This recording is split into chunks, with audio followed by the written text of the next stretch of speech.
澳門遊司機端，司機使用教程。如何下載司機端 APP？ 蘋果手機進入到 App Store 搜索澳門遊司機端，安卓手機進入到 Google Play 搜索澳門遊司機端，安裝下載後打開司機端，即可開始戶口登記。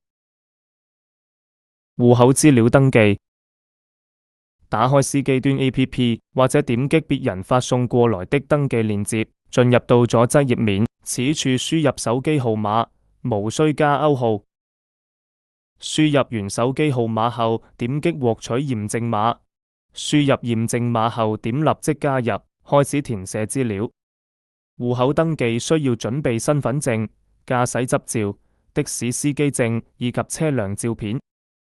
從上到下，根據順序依次填寫資料，填寫完畢後點擊提交資料，等待審核即可。設置聽單模式，測成功。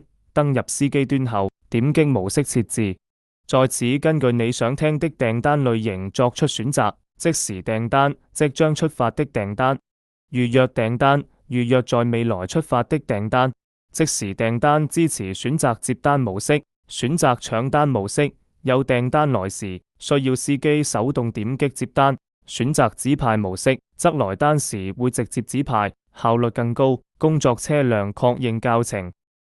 開始工作前，請確認本次工作車輛。先點擊更多，進入到全部工具頁，再點擊車輛管理，查看當前工作車輛。此處可看到當前設置好的接單車輛車牌信息。如果當前真實駕駛的車輛跟現實的接單車輛信息不符，可點擊添加車輛，填寫當前真實駕駛的車輛信息。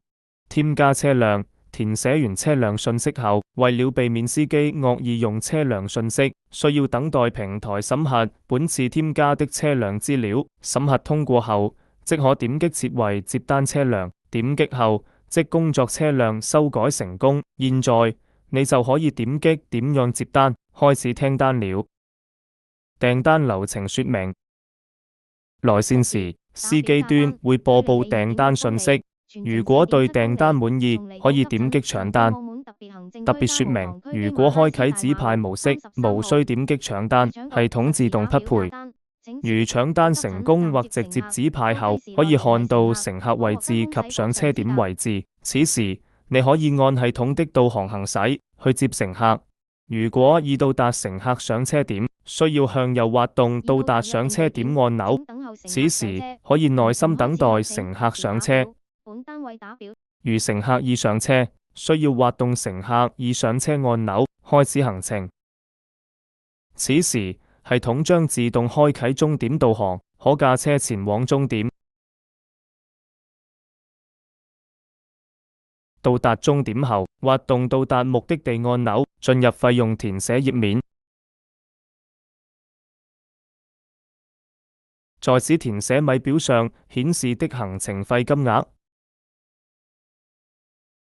如產生附加費，在此點擊新增，添加經過特殊路線的費用，以及行李費等附加費。如果乘客無法線上支付，線下已向你完成支付，可點擊該按鈕結束訂單。